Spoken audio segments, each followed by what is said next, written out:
یہ غفلت اللہ تعالیٰ کو پسند نہیں، اس لیے فرمایا وَلَا تَكُن مِّنَ الْغَافِلِينَ، آپ غافلین میں سے نہ ہوں۔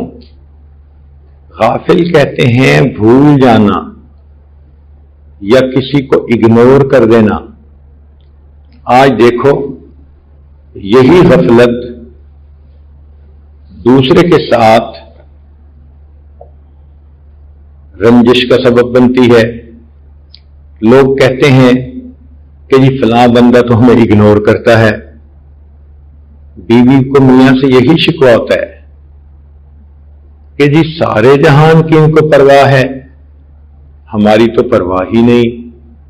باہر دوستوں میں یہ بڑے خوش رہتے ہیں، ہم تو رات تک انتظار میں بیٹھتے ہیں تو کوئی ٹائم ہی نہیں ہوتا ہمارے پاس بات کرنے کے لیے۔ بیوی ایک کام کہے اور خامد بھول جائے تو یقیناً وہ آپس میں تلخ کلامی کا ذریعہ بن جاتا ہے۔ آپ بیوی کو کام کہیں کہ کل مجھے صبح دفتر جانا ہے، کپڑے تیار رکھنا، اور وہ غفلت کرے تو آپ کو غصہ آئے گا، تو معلوم ہوا کہ یہ غفلت غصے کا سبب بن جاتی ہے۔ اس کو لاپرواہی کہتے ہیں، اور یہ لاپرواہی نہیں ہونی چاہیے۔ بچے پڑھنے والے اگر پڑھنے میں غفلت کریں تو ماں باپ پریشان، اگر بھائی بھائی کی پرواہ نہ کرے تو ماں باپ پریشان، اگر مزدور فیکٹری کے اندر اچھے کام کو نہ کرے یا کام میں غفلت برتے تو مالک پریشان۔ تو معلوم ہوا کہ آپ دیکھیں کہ نفرتیں بنیادی طور پہ غفلت ہی کی وجہ سے پیدا ہوتی ہیں۔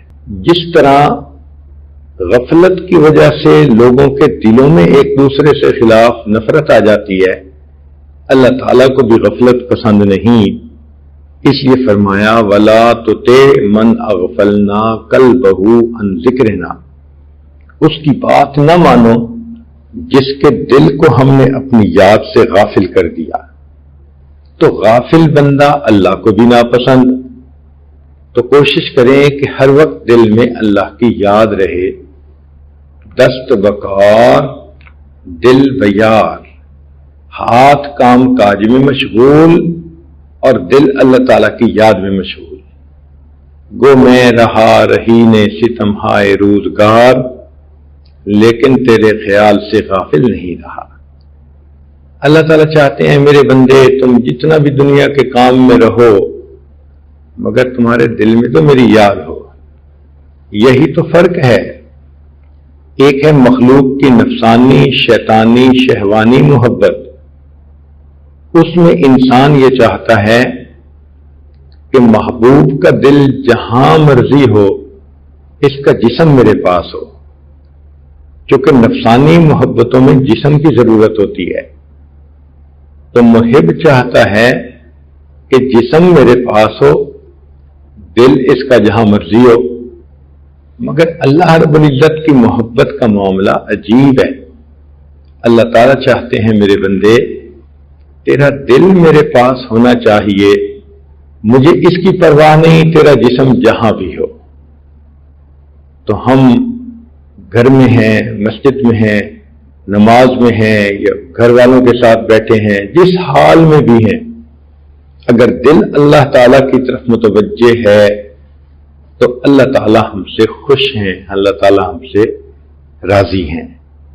کتنے لوگ ایسے گزرے بازار کے ماحول میں بیٹھتے تھے، ایک لمحہ بھی اللہ سے غافل نہیں ہوتے تھے۔ شیخ شہاب الدین سہروردی رحمۃ اللہ علیہ نے لکھا ہے کہ میں ایک مرتبہ بازار سے گزر رہا تھا، میں نے ایک نوجوان بچے کو دیکھا، اس کے گرد گاہکوں کا ہجوم تھا۔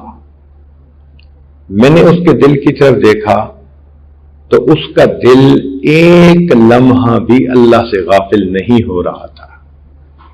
تو گاہکوں کے جرمٹ میں بیٹھ کر اللہ والے اللہ کو یاد کر لیتے ہیں، اور اگر یاد کرنے کی محنت نہ کی جائے تو عورت گھر میں اکیلی بھی ہوتی ہے پھر بھی اللہ یاد نہیں آتا. تو یہ غفلت ہمارے لیے نقصان کا سبب بنتی ہے، دین کا نقصان ہو یا دنیا کا نقصان ہو. تو آپ دل میں یہ بات بٹھا لیں کہ میں نے کاموں میں بھی غفلت نہیں کرنی، عبادت میں بھی غفلت نہیں کرنی، ذکر میں بھی غفلت نہیں کرنی. وَلَا تَكُن مِّنَ الْغَافِلِينَ، اللہ نے فرما دیا کہ تم غفلت کرنے والوں میں سے نہ بنو.